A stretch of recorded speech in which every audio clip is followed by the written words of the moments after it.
Boom! Ladies and gentlemen, welcome to another corner of my little world. Ladies and gentlemen, this is your NBA and fantasy corner called Rim Shot. Today is our inaugural show. I just want to welcome my guest, the Commish, aka Joe. Joe, what's up? Joe, what's happening? Hey, how's it going? I'm good. Lady, good man. And I want to introduce you to one of the original OGs from Chatswood, Mr. Khoo, man. Jason, what's going on, bro? Hey. Good Man, to be here. I'm incredibly excited about this season. Just a quick disclosure since it's the first show. This is my third year playing, right? So I played a couple of years back. Started with the ESPN, didn't know what the fuck I was doing. My first season was kind of decent, actually, to be honest. I thought I was doing okay. I had a homeboy helping me out. Now, last season was not. It was pretty much on our own, trying to learn, and it was very different. Because the second last season, the way I played it was, I wanted to get certain players that I felt were sleepers. I wanted to get more sleepers. I wanted to get more big guys. I didn't go so much with the small ball, more on the points. What happened is they kind of actually backfired because whoever I picked didn't really work out.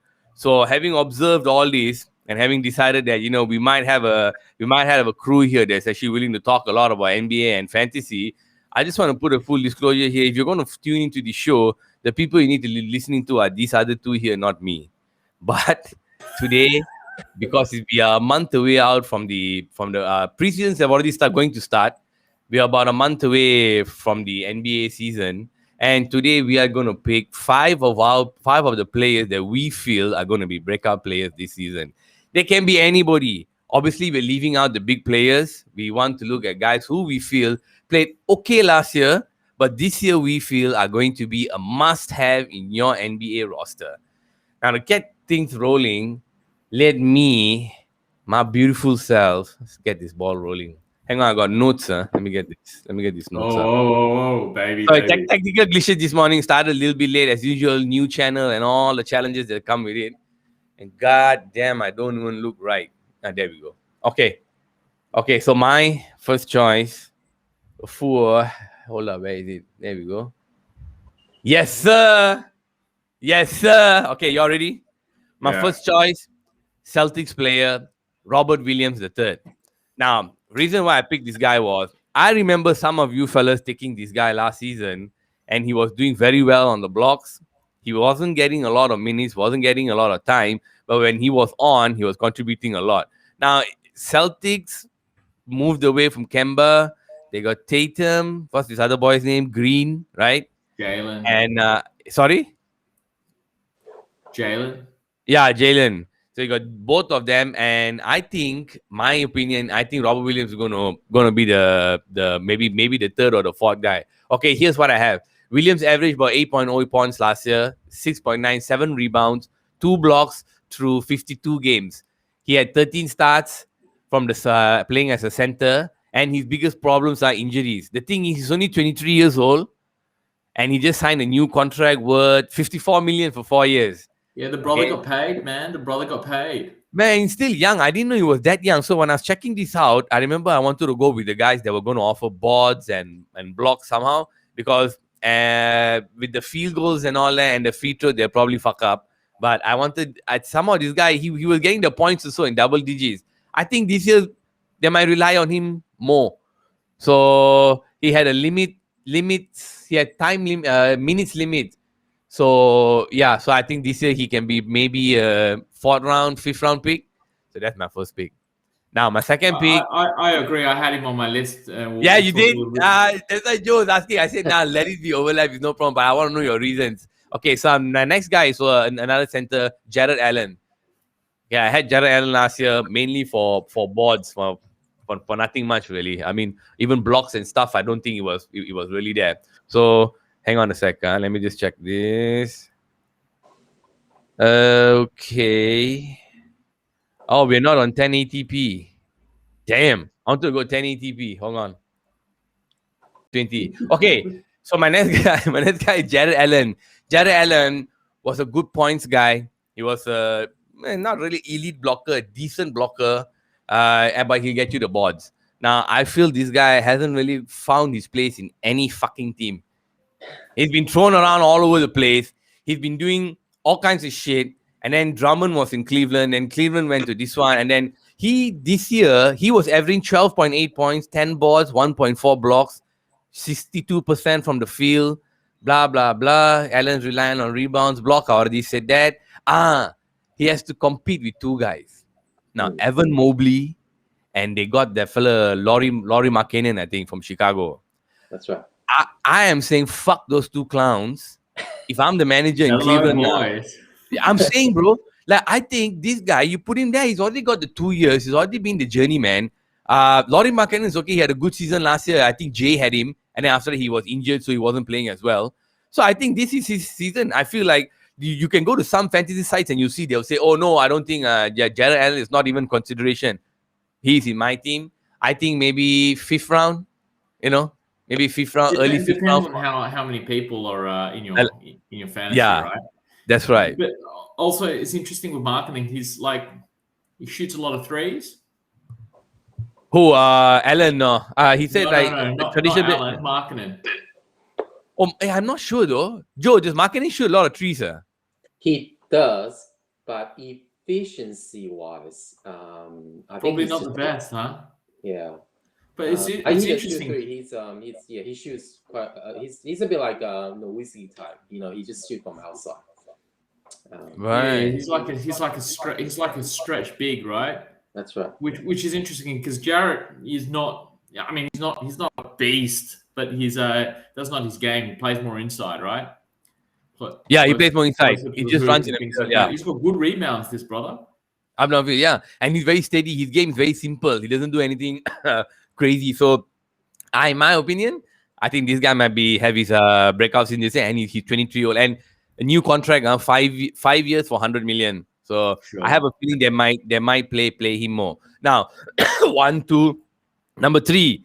Okay, I want to keep him for last though. So my number 3 is Kevin Porter Jr. for the Houston Rockets. So he had a shit beginning last year, right? He didn't play at all. He had drama issues, personal problems, and then later on he went to the G League. Now, because I was sucking so much last year, I said let's experiment. So whichever guys I had that I think weren't performing, I just dumped them and I took somebody else in. This guy performed. Now, I'm going to just read a quick excerpt that I saw the coach say about him. It's Stephen Silas. He said, Scoot, which is Kevin, has been working here in Houston most of the summer. He has been focusing mostly on his shooting. And this fella had a problem with shooting, it seems, even though he scored 50 points in one game.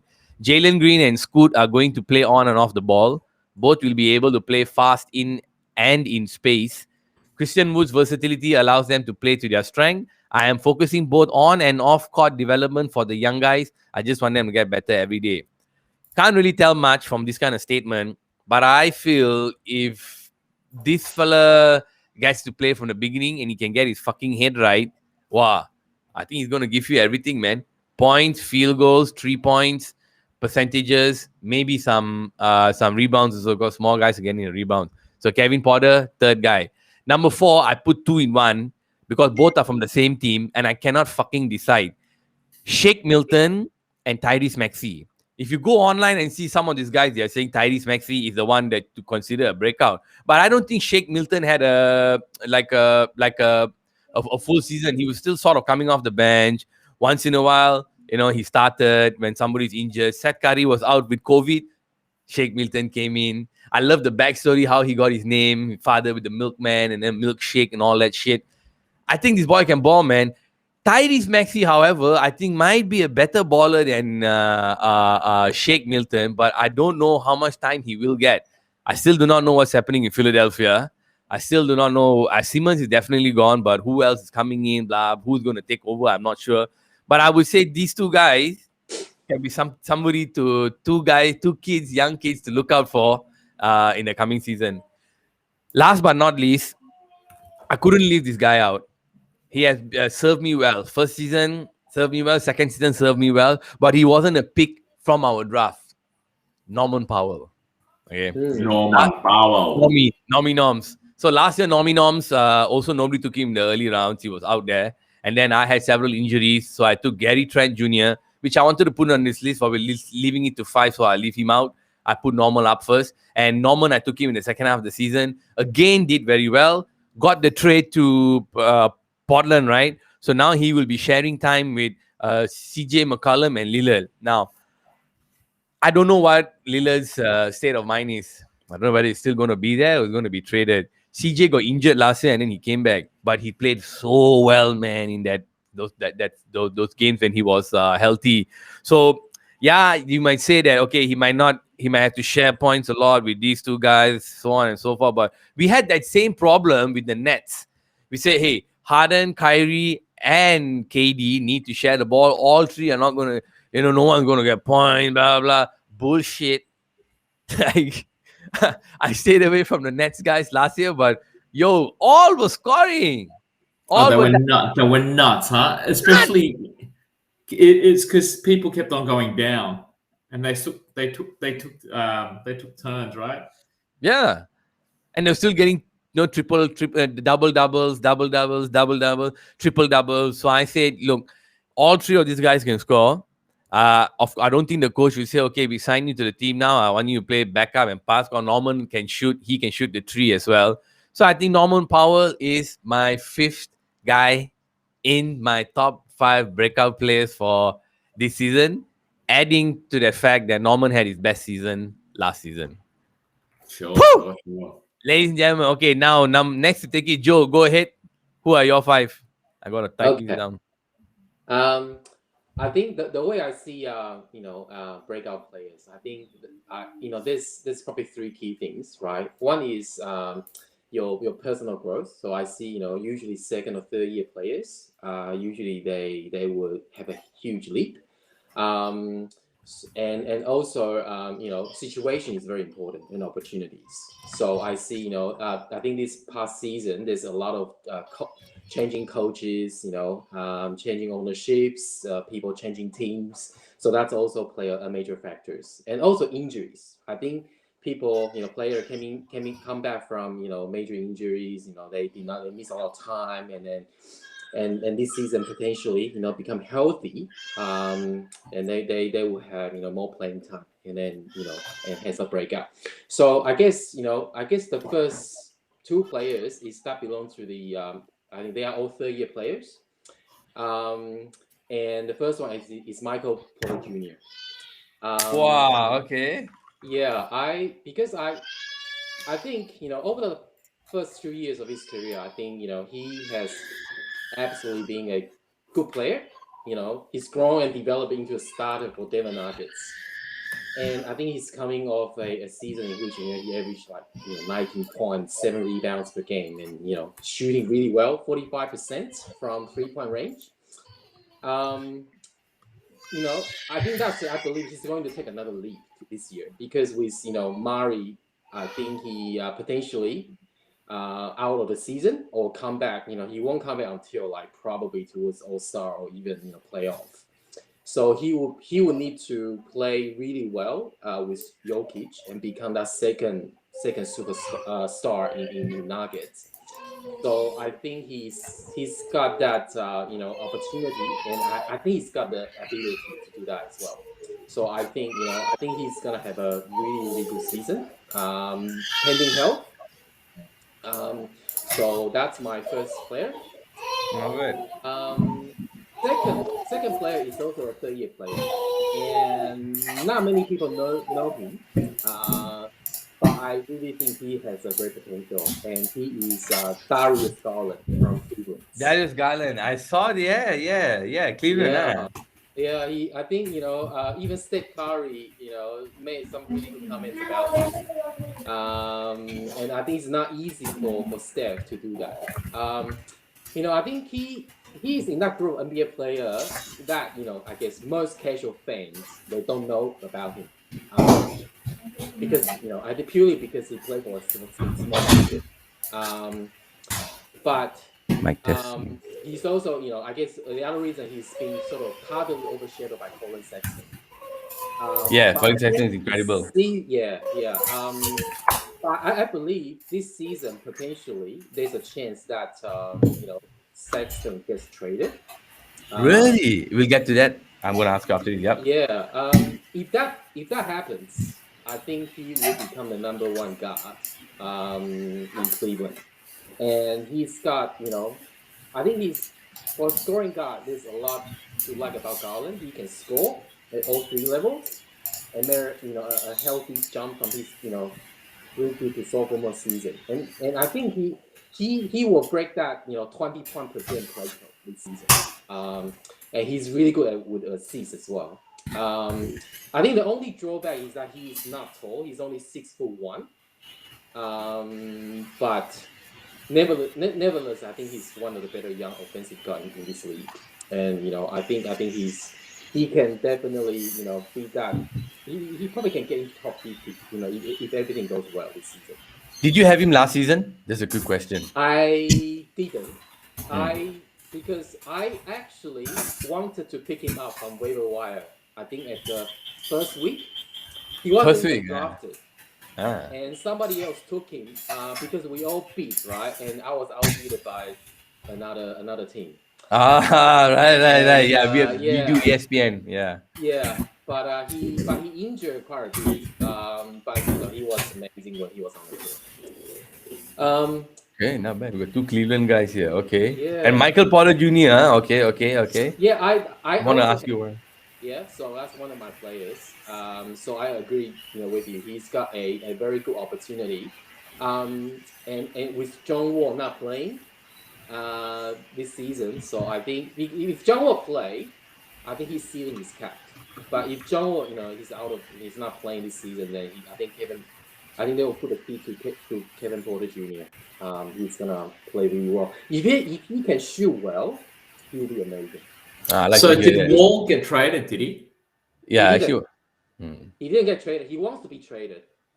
So, but I think they have a mutual agreement between Wall and Houston that he's not playing. Really? Yeah. So, the reason for that is because he's crocked. The reason for that is because he's injured. No, he's healthy, but he wants to play for a winning team.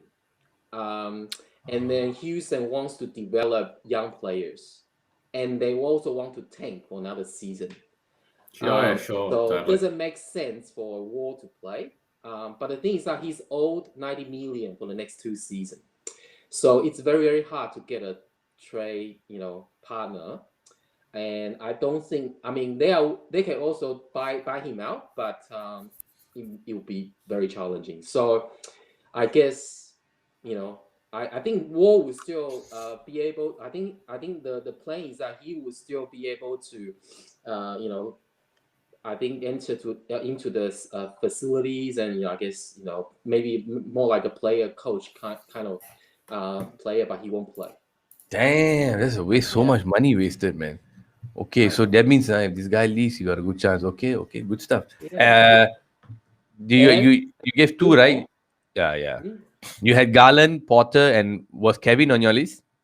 Yes. Okay, yes. So Garland, Porter, and Kevin. Okay, so now you're number 4, is it? Number 4, yeah. So this is, this player, he injured for the majority of last season.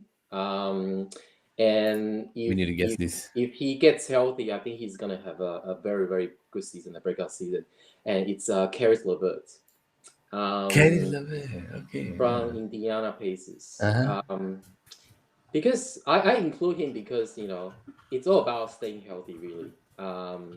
Rather than taking some massive jump from role player to starter, right? He's already shown flashes on numerous occasions, specifically in the bubble, right? He played at the end of 2020-21 season, and also part of the 18 and 19 season. The talent is there. He's a special scorer and playmaker. I guess injury and illness have held him back. But I think this season, especially with Warren out indefinitely, again, and with a new coach, Rick Carlisle, become Pacers head coach. I think with Carlisle, because he's also I think the guy who plays for Carlisle tend to play really well. So I'm really high on Levert this season. Damn. Okay. Yeah, I like that. So yeah, As long as he can stay healthy, I think he's and I'm really high on Pacers as well. I think Pacers can definitely, be one of those top 6, 7 seed in Eastern Conference. Do they still have like Jeremy Lamb, Malcolm Brogdon, and all that still there? I'm sorry, I did not check. Both Brogdon and Jeremy Lamb is there, but I think Jeremy Lamb is cooked. I think he's injured. I think he hurt his is it knee or ACL injury. Yeah. So when he came back last year, he couldn't play well. And Brogdon, I think he's just gonna do his thing. Warren's out, and then I think I think he's just gonna be Levert, Brogdon, and obviously Sabonis. Sabonis, yeah. Yeah. So those three will be the key, I guess, scorer for Pacers, and obviously they still got the center. What's his name? The one with who can block. Turner, Miles Turner. Is it? Miles Turner. Yeah, Blocking king, man. Love that guy. That's correct. Yeah. That guy's incredible. I like your choices. Okay, so we got Porter Jr., both the juniors, Garland, Caris Levert. Yeah. And my last player is one of those that it's based on opportunity and situation, and he is Jakob Poeltl from San Antonio. Really? Yeah. From San Antonio Spurs, white boy. No way. Okay. I like that. Okay. Because he's not he's not gonna make any team that seem glamorous, but obviously San Antonio is in that they are not contending right this season. They've traded away Rudy Gay, DeRozan, Patty Mills. So they're gonna hand the key to obviously Derry White and the other guy, their point guard. Murray, is it? Murray, yeah. Yeah. But Jakob Poeltl, he had a really good season last season. Across, I think he started 52 games last season. He posted like 15 double-doubles. He averaged 9.8 points, 8.6 rebounds, 2.2 blocks, while shooting 63% from the floor. 8.8 rebounds is a lot. Yeah, he does have free throw problem, but he doesn't shoot a lot. And I really think he's gonna have a really good season this year because there's no one really behind him, and I think he has a chance to be in that defensive player of the year conversation. I really think. Wow, bro, really? High praise. It's high praise. He was ranked top 5 last season. Behind Rudy Gobert, Draymond Green. I think he really had a really good season. He just no one really know about him. But he really had a good season. I think he's gonna be even better this season because he's gonna be a full-time starting center for San Antonio Spurs. Oh wow! Just to jump in really quickly, I remember getting Jacob for my team for a while, but I didn't keep him long. I think I had him maybe like for a couple of weeks, and then when everything happened, I didn't roster for a couple of months. When I came back, I just dropped him. But you're right, bro. He was decent. He was high on the list of people who were rostering him. But I be honest, I take what you say very, very seriously, and I'm looking forward to see what Jason has up here. And these names have it's very interesting. I want to come back to it. I want to talk more about Jakob Poeltl after this. Okay, good, man. I'm sorry, I got a bit excited. Okay, nice. I like those, man. I like these picks. Ladies and gentlemen, Jakob Poeltl is going to be the main center for San Antonio. Now, Khoo man, OG, hit it, bruh. All right. There's 2 that's doubled up, right? So I had Michael Porter Jr. That was my first pick as well. Jr. Yeah. What's interesting for him is that Jamal's out still and will be out for a period of time, and he's taken leap and bounds, right? But let's park that aside because that's already been taken. If I move on to that, then my first pick was the one I had last year. He was projected really high. I took him with my first pick last year. and it crashed and burned. Now, reference Joe in terms of. I'll get to it. He's 26. He's 26 years old. Power forward center, and he normally beasts it up, but he crashed and burned last year. He lost 6 family members to COVID. Right. And so that player is Karl Anthony Towns, right? I expect him to bounce back really hard as well. He's one of the most skilled, if not the most skilled big in the game, next to Joel and the Joker. So I agree. Yeah, I've taken him as my first. It was going to be Michael Porter Jr., but he's this guy. I expect to have a good bounce back. Yeah, Karl Towns a good choice, man. The guy 2 years in a row already injured. First season he was injured or suspended for quite a few games. Came back, killed it. Absolutely killed it. Last season, damn. I don't know what to say, man. Yeah, it was just. That's why it crashed and burned last year. Yeah, I feel that. Okay, yeah. Let me see. Another one is we've spoken about Jaren Jackson, right, Junior? No, Jaren Jackson Jr. not yet. That's a nice pick too, though. Right, so he didn't play at all last year. Yeah, go ahead.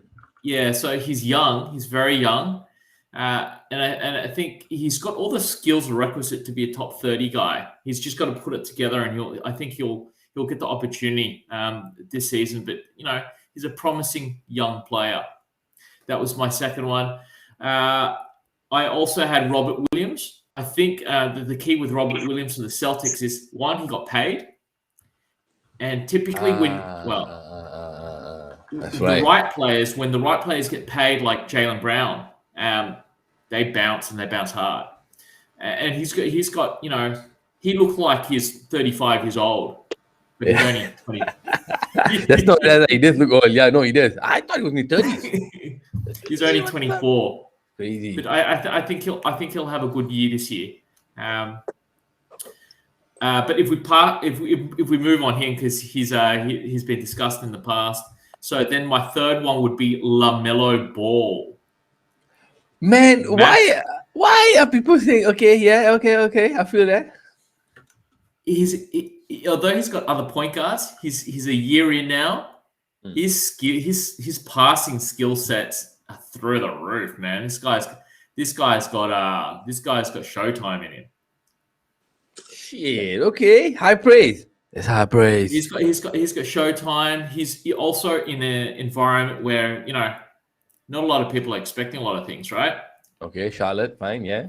He hasn't moved yet. Charlotte and who's that ex-Boston player that they had? Eddie Rozier. No. The ex-Utah player as well. Utah player. Gordon Hayward. Gordon. Yeah, so Gordon's a year older. Gordon, it'll be interesting to see. They also got Kelly Oubre though. They brought Kelly Oubre from the States. I mean, he's the project in States for Kelly Oubre didn't work for shit. I wish the guys who in our fantasy who took you last season have him here, bro. 1 for 11, 2 for 15. I was like, the fellas were bitching so much. Oh, Kelly Oubre, bro. Kelly Oubre is going to be like 3-pointer, bro. He's going to be like breakout star, bro. Yeah, he never developed a shot. Fuck that, yeah. His makeup and his chains, dressing went insane. He was featured all over social media. But fuck that, man. The game was crap. Like now I'm looking at it. He's in Charlotte. We got Gordon, LaMelo, Oubre, Miles Bridges, Terry Rozier. Do you think Kelly Oubre, PJ Washington, he played okay last season. Do you think he will get to be a starter? Which one? Kelly. Kelly Oubre, because I think your guy. Sorry, let me frame it better. Do you think LaMelo will have competition for places? That's why would he be a starting 5, or would this Kelly Oubre guy be the starting 5, shooting guard and point guard? I think LaMelo's. My opinion is that they drafted him. As their first. I think he's their future. I think he's got much more upside than Oubre. Much more upside, I think. I think Oubre will become a sixth man for Charlotte. A bit like Jeremy Lamb's role last or 2 seasons ago. I think LaMelo Ball will be the PG. Terry Rozier will be shooting guard, and obviously Gordon Hayward. I think the only thing I'm not sure is the power forward. I think it's gonna be either PJ Washington or Miles Bridges, and then center will be Mason Plumlee. And then maybe first man off the bench. Do you think the Charlotte are like a playoff contention team now? Like the window hasn't closed yet, right? For transfers, because they still have a bounce back season. I think they Eastern Conference has become really really good this year. I think they will definitely be in the playoff. Maybe just start final playing kind of conversation. There's gonna be quite a few teams like that. But I think they have a chance to play get into playoff this year.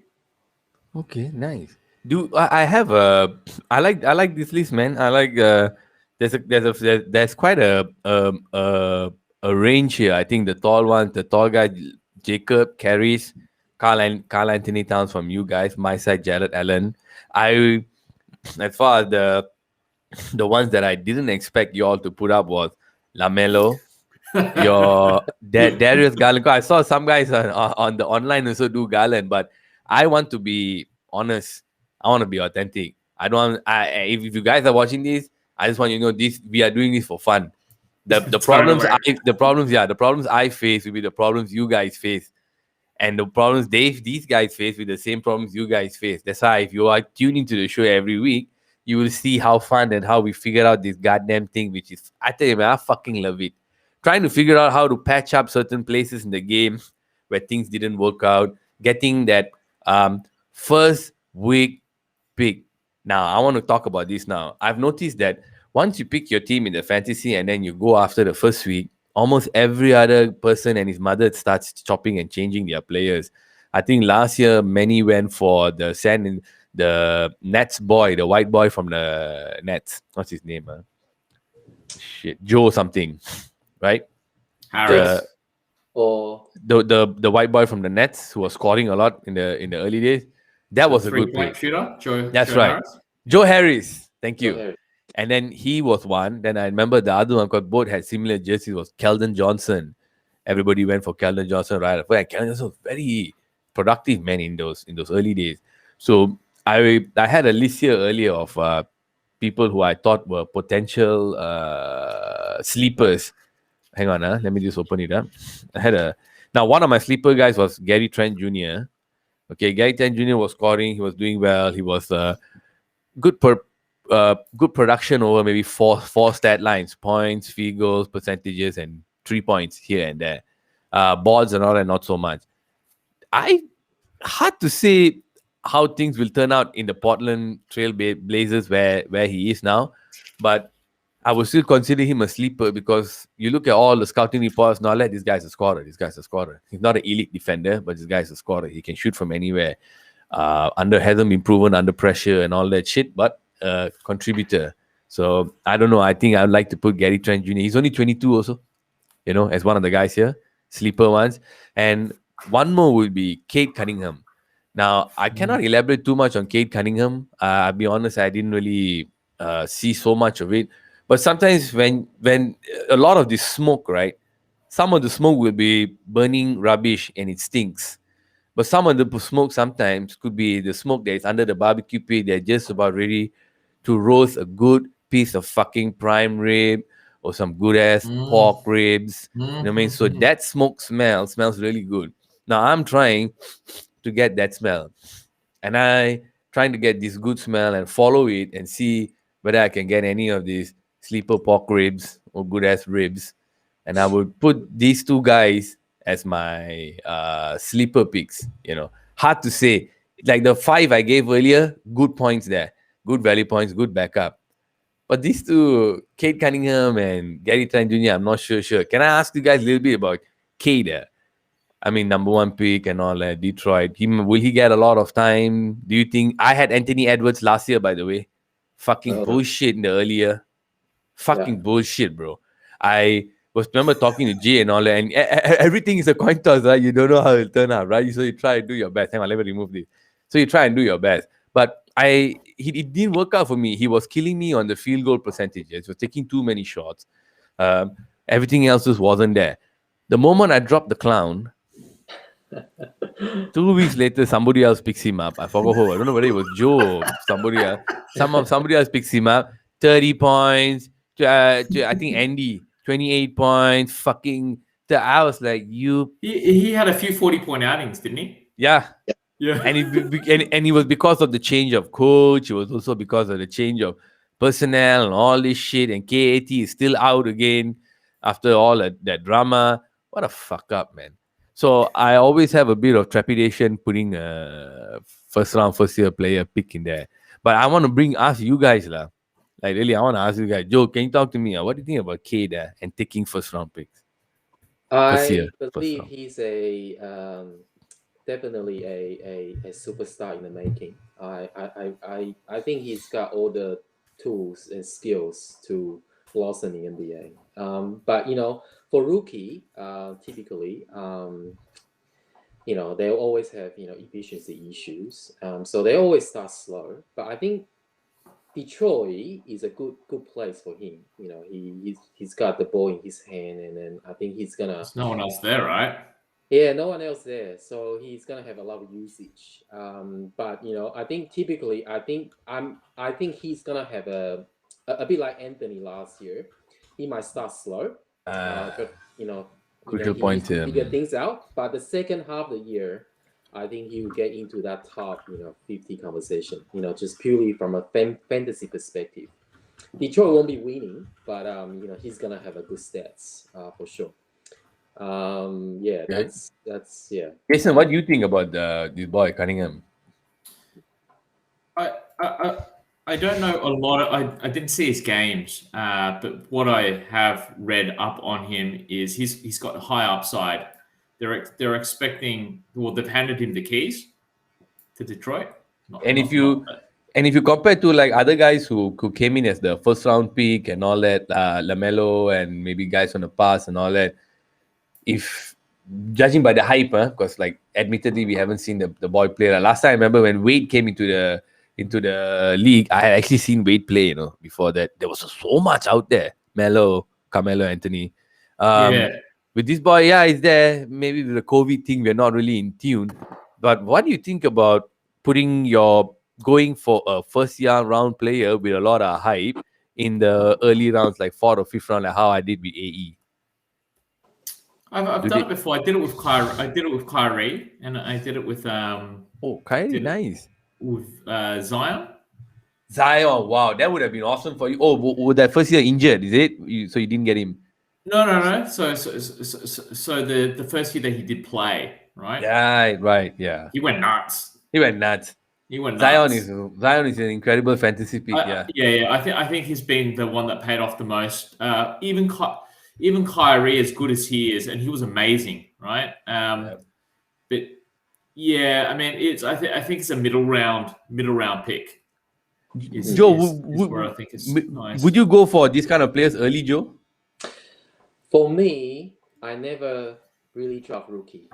Okay. Because, for me, I'm more conservative, right? I tend to be. It's not that I don't draft them, because by the time I think it's I always draft for value, but they always get picked before me, way early. So to me, Cunningham, if he falls to me around maybe 7th round, 8th round, I will pick him up. But usually they get snatched that earlier than that. Because you always gonna, with rookie, there's a lot of uncertainty, right? They never really play the game. Even though they are very talented, they're gonna struggle throughout, especially at the beginning of the season, right? They may not, play at the level that you drop them. But usually, they will get better throughout the season. And that's when, but I usually at the middle round, there's still a lot of good players out there. I see. I would usually just grab those players. The second or third year players. They I think they are, to me, they are more valuable, fantasy wise. Damn. A lot of I just want to compare the guys here. Oh, I got to put it close to some. I want to compare some of the guys that we've said with what I've seen a lot out there, right? Just when you just go and Google it up, the number one motherfucker is Michael Porter Jr. Now, last year he wasn't really hot. Then suddenly he had a slot. I remember I was thinking of taking him. I just recall Jay said he wanted him. I like, Jay, just go ahead. Jay took it, and yes, he was productive. He's playing Denver, right? So he's got Joker, Murray, and him. Okay, that makes sense, I guess. A second name I'm seeing a lot is this boy, one me and Jason mentioned just now, Robert Williams. Fine, we already know what he's going to do. We can leave it as is. Excuse me, Kevin Porter Jr. Now, Jaren Jackson, I don't know, I don't know what the scouting reports are, how good his knees are, his shoulder is, and all that. He's also being heavily mentioned. The ones we didn't mention were OG Anunoby. We did mention a bit of DeJounte Murray just now, so I don't know if you want to elaborate. Not Isaiah Stewart. Isaiah Stewart, somebody had him last year also, and he was also doing more on the backside, boards, blocks, and limited time. What do you guys think of Isaiah Stewart, center, power forward, Detroit, with Cade? What taking I early? had last year. I picked him up. Oh, you had him. Oh, nice. Okay. And he won me the championship. Hey, thank you for tuning in, ladies and gentlemen. Thank you for tuning in. Show's over. Adios. Peace. Dagger. Peace out, y'all. I'm really high on him. He's gonna be even better because he's gonna be a bit like Yaki Poeltl. He's gonna be the starting center for Detroit, and there's gonna be just Kelly Olynyk behind him. But I don't think he doesn't need 36 minutes. If he can play 28, 30 minutes, he's gonna be very, very good. Give you double every night. A few blocks. Hey, all right, 1 nice. steal per game. Good efficiency. So yeah, he's gonna be very good, I think. Jason, do you know anything about this boy? No. Yeah, me too. Lucky we got Joe here. What about Yeah, OG totally. Anunoby, homeboy from SF, Toronto? He is definitely on my list as the breakout player as well. I think he is gonna take a very huge lead this year because they traded away Kyle Lowry, right? That's right. That's right. And so Van Vliet, he's gonna be very good this year as well, but he can't do everything. I think OG and Anunoby would probably become their best player very, very soon. If not this season, it will be next season. That's high praise. Because he can do everything. He can lock down. He can guard 1 to 4 basically. And then he also last year because they gave him the key, they asked him to shoot more, and he did. And then but he also shooted more with good efficiency as well. So his game, is good for fantasy. He's very good at everything, especially his steals. And then if he can score, I think he can probably score more than 20 points this season. Do you reckon he's going to be a better facilitator this year? I think he will have the opportunity to do so because other than Van Vliet, there's no one else. Assuming they're gonna, I think they would trade away Dragic. If Dragic doesn't stay in Toronto, then other than Van Vliet, there's no one else who can pass. Right, yeah. And Siakam is gonna be out for the first month of the season, so there's really no one else. So I'm really high on OG and Anunoby. So that's how, I'm glad you brought it up. That's how Gary Trent Jr. also came to the picture because Lowry was traded as well. So I thought maybe he could do. Oh, OG Anunoby didn't really fall in my purview. I saw some of you guys have him last year, but they were kind of dropping and He taking. finished, I think, top 50 last season. Oh, He did, and then he wonder. only he wasn't really like a second sort of even third best player. But this year I think he's gonna be, other than Wembley, he's gonna be the number 2. And Siakam, who knows? Toronto may trade him away as well. Even he comes back. Pascal. Really, yeah? Man, I love this. I love all these little new tidbits. I feel like doing a show every day now. Okay, I OG think. hits more threes than he does assists. Oh, OG. OG. Did you have him, bro, last year? I never had him. No, bro. I never had it, but I did monitor him for a bit. Oh, well, yeah. Let me ask you a question. Here's one. We've talked about the young rookies and things like that from a vet's perspective. Yeah. What are your thoughts about brother Green, Draymond Green? What is he? 32, 33 years old. Still can defend. Defended really well last year. Yep. Subject to rumors this year with Simmons and things like that. Do you think he'll get pissed off? Do you think his motivation levels will be higher because Klay's back? Do you think he'll have a relatively good season compared to where he's projected to land? I think no. I think I am a huge fan of Klay Thompson. The shooting is awesome, but I'm a huge fan of Klay Thompson because I think this motherfucker is an incredible defender. For someone who's not a pro in the game and all that, but like sports, like to watch this, I just love watching that fucker play, man. It's like when he's on D, he gonna give you 110%. He reminds me of Wade, like a bit of Allen when he was younger, Ray Allen, I mean, not the other Tony Allen. First team all defense. You saw that joke, Tony Allen from Timberwolves or whatever used to shout, first defense or first team all defense. So I feel I'm judging by what the experts are saying. Klay ain't gonna do shit this season, right? They are expecting Wiseman and what's the other kid's name? Shit, I forgot. That the Wiggins is still there, right? Yeah, they're hoping these two guys to step up. I don't see it. I don't see Wiggins even like being like a Draymond or with the killer instinct or whatever it is, man. I don't see it yet. So okay, he's still 3 years or 4 years in, right? Okay, fine, let's give him a chance. The Wiseman boy, I'm not sure. Yeah, it's good, steady, shuts his mouth, does his job. I gotta do a job. I gotta do D. I gotta be up. This is like boring, going through the motions. So I don't think Draymond can get his ass motivated. This stupid punk can play, but he'll definitely not get his ass motivated because Golden State are not a winning team. That's my take. You don't think that? Do you think they'll be a playoff team this year? No. If luck, first they're playing shit, then suddenly the other team start playing shit, and then these fellas start playing, where Steph starts dropping 40, 50 points a game, then they'll barely scrape through. That's me.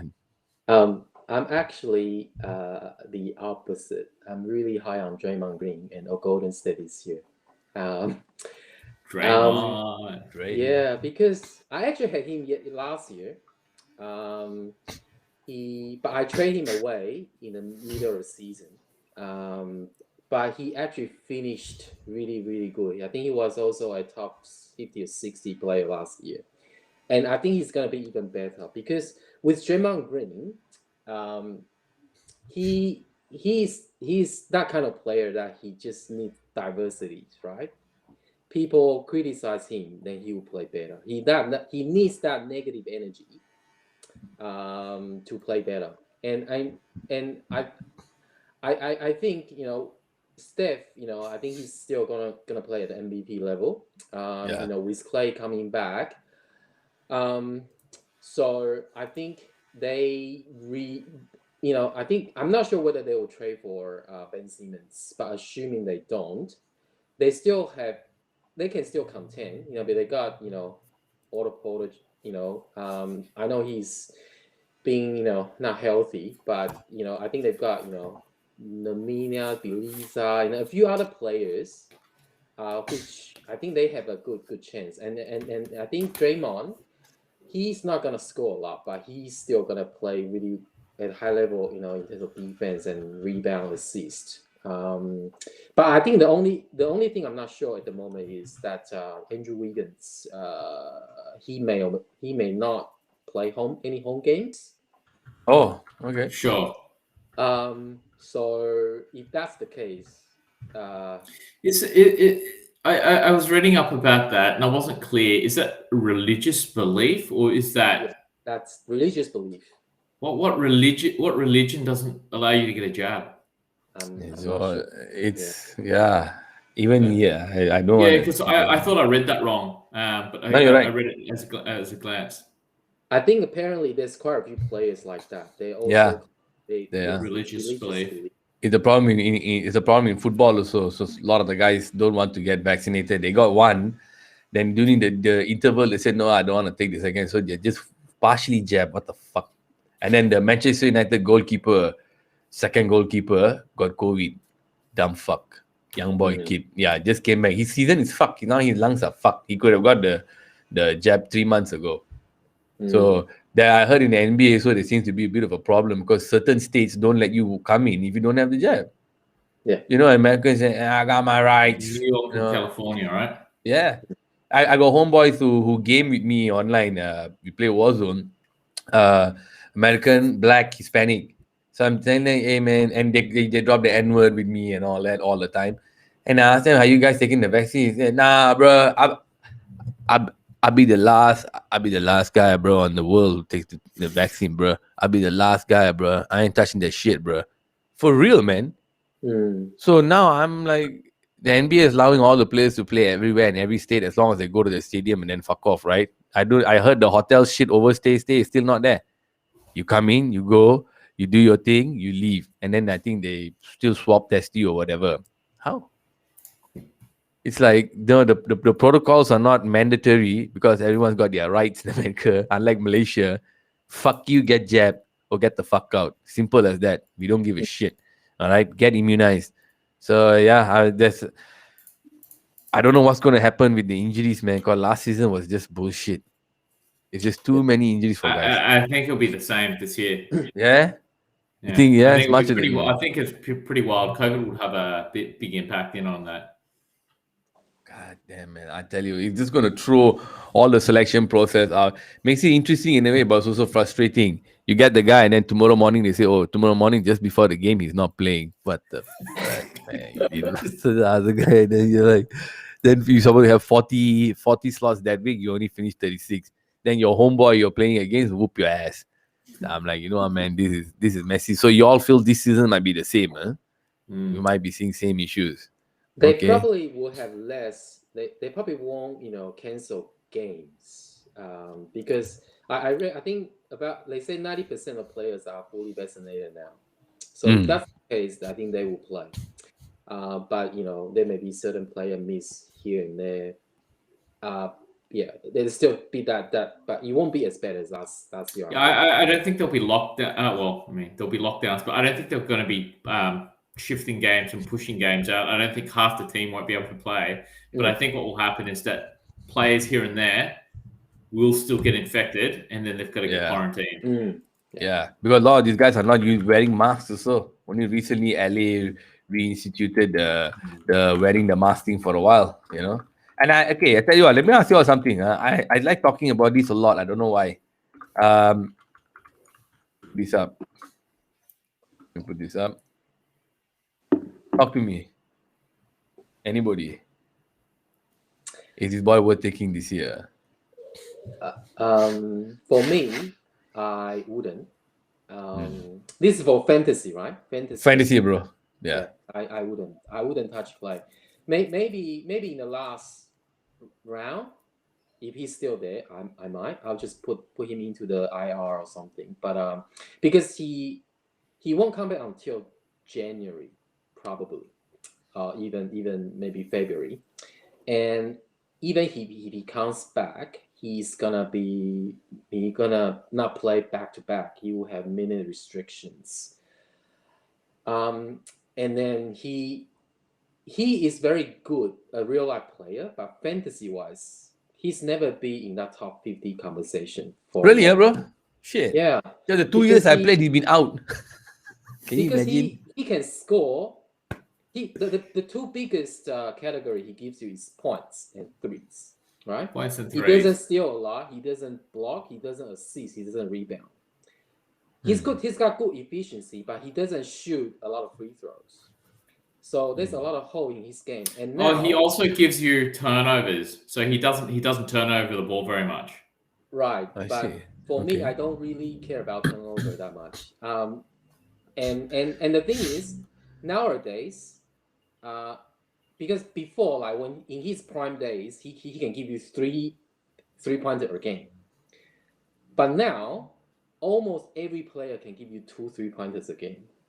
So his skills is not as valuable because I can always find someone in the waiver wire that can give me 15 points and 2 threes, and they don't miss games. If I need 3, I'll pick someone from the waiver wire. So I guess I'm saying is that I probably wouldn't draft Klay under for this season. Maybe next season if he can stay healthy and play full season and he become that Klay Thompson we know, then I would do it, but not probably not this season.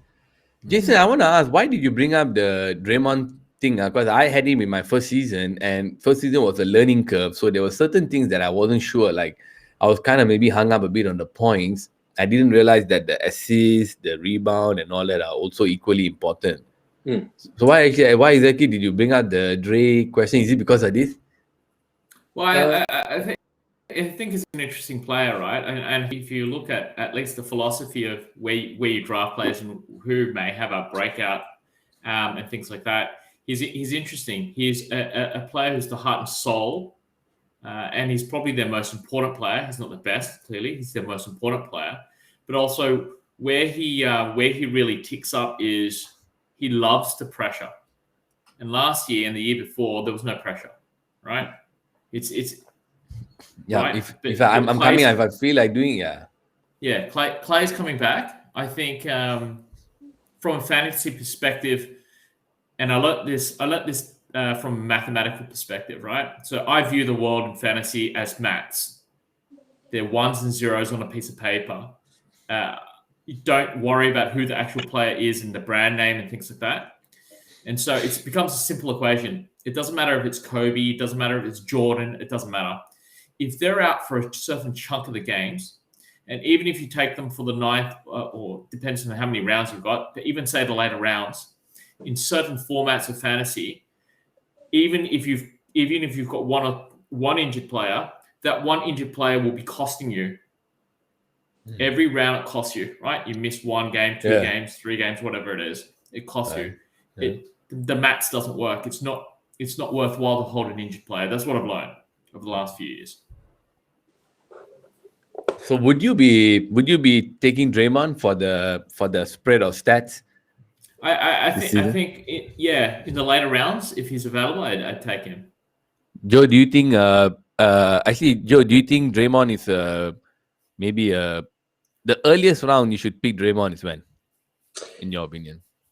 In my opinion, he's the middle round player this year. I think if he's there in the 5th or 6th round, I'll definitely pick him up. And it really depends on my strategy as well. Because if you pick up Draymond, you need to. I'm assuming this is a head-to-head league, right? So you need to be very, very strong at points for your first 3 or 4 players, right? Because if not, then you need to basically punt your points category. He doesn't give you a lot of points. He's give you rebound, assists, steal, and blocks. Not so good efficiency.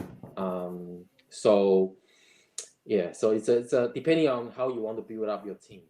But I think he's definitely if it's he's definitely a mid-round player to me. Okay, interesting. Okay, all right. So let's see. I think we have pretty much covered everything you wanted to cover today, mainly on the 5 guys that we feel might be breakout. I find it very interesting. We had apart from that one or two, apart from the two overlaps, like Joe had all like a whole round of different players that go home, look at these stat, keep abreast of the injury report. And just before I let you all go, I want to ask Jason, and I want to ask Jason first. Jason, how important is preseason when you select your fantasy team for you? I don't put a lot of stock into preseason necessarily. That's because the big players aren't playing well, or they're not generally playing. They're skipping it. But if you skip that, then you have a look at the players who don't get an opportunity to go and play. Whilst that's interesting, when the season starts, they don't generally play that often. They get their chance when something occurs, when there's change. And so, I mean, it's good to view it from that perspective. But again, if no change occurs, then a chunk of the season's gone. So do you watch preseason or look at preseason results to help yourself? Like, okay, I saw the guy play well a few games, so maybe I should take him. Or I do. I still look at preseason stats, but it's with a grain of salt. Okay, Joe. For me, a bit like Jason, I don't pay too much attention to preseason stats because all the starters, they don't necessarily play. Even if they play limited minutes. But what I typically look at is probably, if there's new coaches, for example, maybe you have a look at their rotations and the style of play that they play, whether they play fast or slow, how many possessions they do, because that plays a role in terms of, I guess, how many minutes, the player in that particular team play for the season. And then the pace, a bit like those advanced stats. I think that's something that I might have a look at that, but not so much about I guess, individual stats. All right, interesting. So, full disclosure, I don't watch any fucking preseason game. When it comes time to rostering, then a few days before that, I'll have a chat with my friends and I'm pick. This year, I'm planning to pick whoever I want, who is there available first. First season was go according to the position. Second season was last season was center, and all that. But yes, last season is chalk, didn't play properly.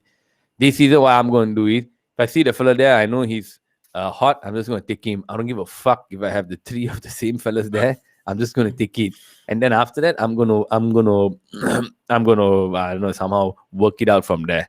So I don't know about preseason. I don't even know if I have time, but I usually check the news. But from what I heard, the really good guy, top players won't play, so you won't know shit.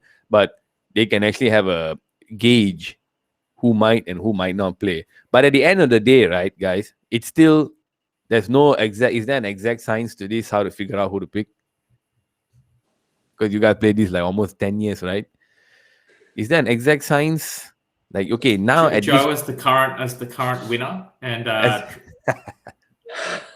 what do you think, Joe? Is there an exact science to this? How to actually pick and all that, or I think that's different, I guess, strategies, because different people they use different strategy. For me, I always go with I always pick the value. I don't because I think the thing about fantasy is because it's numbers game, a bit like trading stocks, right? You can't get emotional.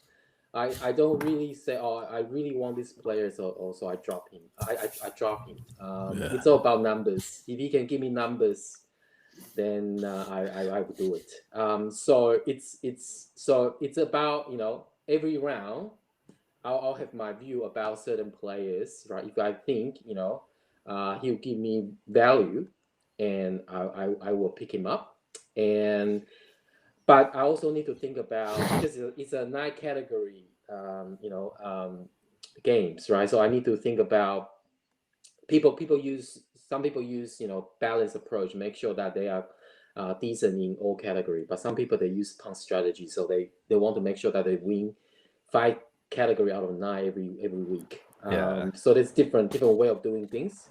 But for me, is I'll get the good players of value first, and I'll worry about it positions later. It's a long season, right? You can trade players. True. You can pick up players, and it's not about having the best players at the beginning of season. it's about having the best players at the end of the season, best team. I mean, so so not how you obviously start. you need to get into the playoff first, and then and then It's not exactly how you start. It's not a sprint.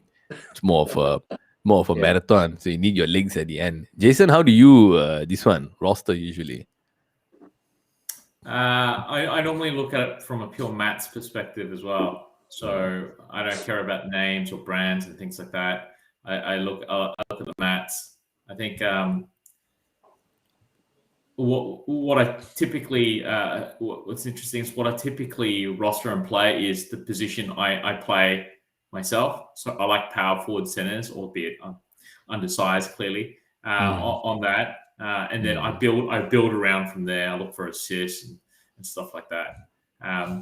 But I think the key in the last couple of seasons has been your need to be agile and to be constantly on it. And so the more time you have got dedicated to it, or you see it and react to change quickly, the better it is. And that's been probably more pertinent in the last couple of seasons prior to setting and forgetting in other seasons. Last question. Why do you not care about turnovers, Joe? Why are turnovers like fuck it? Very important question, this one.